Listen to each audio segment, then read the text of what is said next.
We had a look at some of the widgets we can use and at the widget catalog. And of course, throughout the course, we'll use loads of the widgets you saw there. So no need to learn them by heart right now.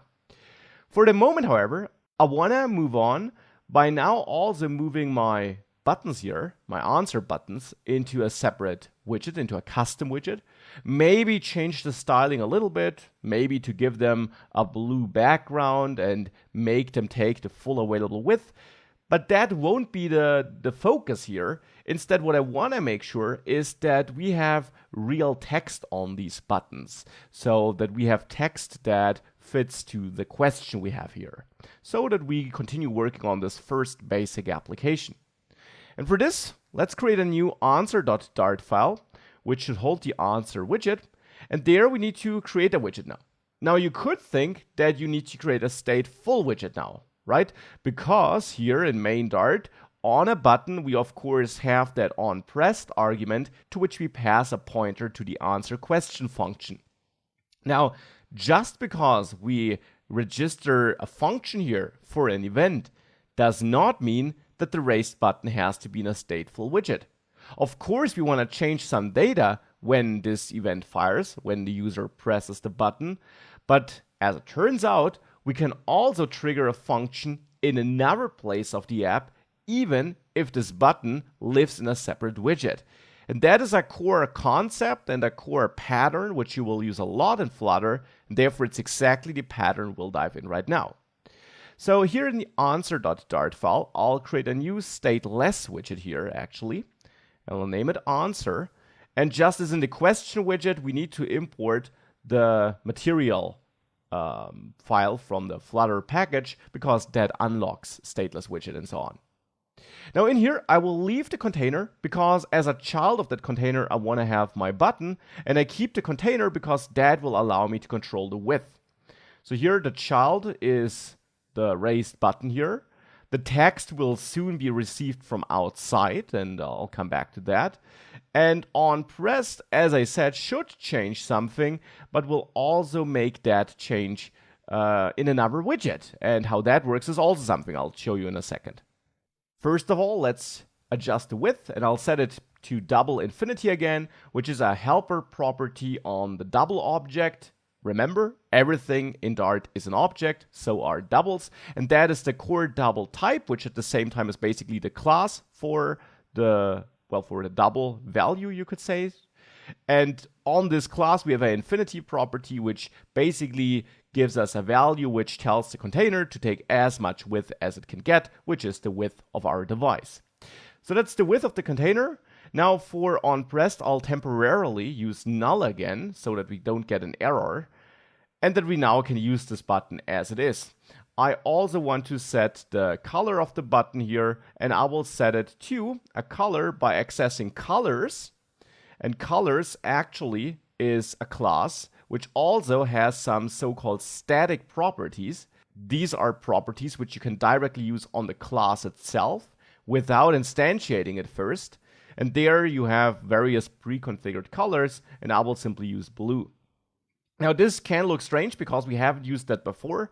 A static property, in the end, simply as I said, is a property which you can use without instantiating the class. If we have a look at the source code here, we see that the class here has these static const values. Const is something we haven't seen before. Let's ignore it for now.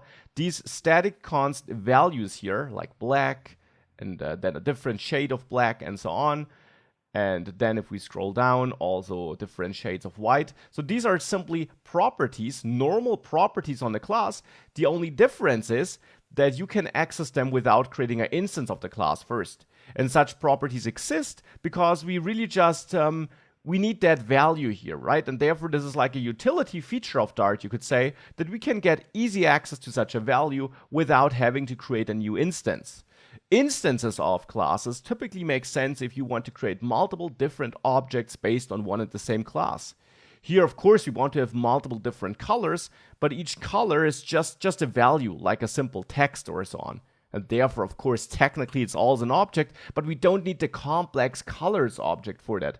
Colors, in the end, is just like a group of predefined single colors, you could say. So this colors class here exists not to be instantiated, because colors itself is an object that doesn't do anything. It just exists as a grouping mechanism around pre-configured values. A little bit like an enum, but an enum simply gives numbers, 0, 1, 2, a label, a human readable label. Here the idea is to have a human readable label for a more complex value, you could say. Because the value here is not just a number, but actually the hex code or the binary representation of a color. So that is what we're doing here. We're getting access to this static property here on the colors class, and this will give us the internal color value which Dart and Flutter can use to color this button. And with all of that, we can use the answer widget here in the main Dart file. For that, let's first of all add an import. You always need to import what you want to use in a file, because since the answer widget lives in a different file, in order to use it in the main Dart file, we have to import it there. And then with it imported, we can replace our raised buttons here with answer. And now here, of course, we create concrete instances of our answer widget class, because we want to create widget objects, multiple different widget objects, which we can use here. And that should be answer, not answers here. Now with that, if we save this, we now have our buttons there. Now they are grayed out because at the moment they're all locked, disabled, because I haven't assigned a real function to onPressed. And that will be the next step. And here, the tricky thing will be that this function, which I want to assign here, actually lives in the main Dart file, because that is where I manage my question index. And I have to manage the question index there, because I also have my questions in here, and I need to have my questions in here, because I want to pass them down to the question widget, which has no direct connection to the answer widget. So we can't manage the question index in the answer widget, because if we would do that, then we would have the value in here, but then again, we couldn't use it to select a question here, which we want to forward to the question widget. So our main Dart file is the common denominator, you could say, the shared widget between the answer and the question widget. Because our main Dart file and the widget in there, the My App widget, that is the parent widget of question and answer. It is the widget that instantiates and uses question and answer. And therefore, we want to manage our state, which both components need, or with both widgets need. We want to manage that state here in the My App component, or in the My App widget, and therefore also in the My App state, which is connected to that widget. This concept is called lifting the state up. You manage the state on the common denominator of the different widgets that need this state. And that is the direct parent of these widgets that need this state. So since we manage the state in here, we also have the function to change the state in here in the MyAppState class. But how do we now get access to the answer question function in our answer widgets here? The answer is pretty simple. Just as we can pass text to a widget, we can also pass the pointer at a function to a widget. So answer question, my function here, can be forwarded to the answer widgets without parentheses, because I don't want to execute my answer question function immediately when Dart reads this. Instead, I want to forward the pointer at this function to my answer widget. And now in the answer widget, we of course need to accept this as an argument to the constructor, because the answer widget here, that in the end is just a class, right? And therefore, it can have a constructor. So here we can add a constructor by repeating the class name, and I'll use that shortcut for the constructor. And I will also add a property here, a final property. The type now is function, which is built into Dart, and as the name suggests, this means that the value stored in this property has to be a function, or a pointer at a function to be precise. And therefore here now, you can give this any name you want. I'll name this select handler, whatever you want to name it. And in my answer constructor, I now store whatever I get here in select handler. Now what I do get in here in my answer constructor is a pointer at the answer question, and this pointer is stored in this property in my answer class. And function simply means that what is stored here has to be a pointer at a function. And now since we have that pointer at a function, which is exactly what I need down there, I can use select handler here. Again, without parentheses, because the same thing as explained earlier still applies. We don't want to execute this immediately.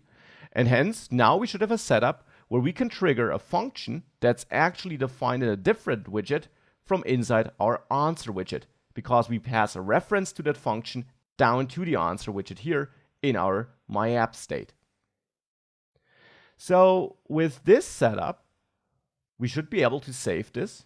And now if I press a button here, indeed our text here changes, which means that this communication between parent and child works.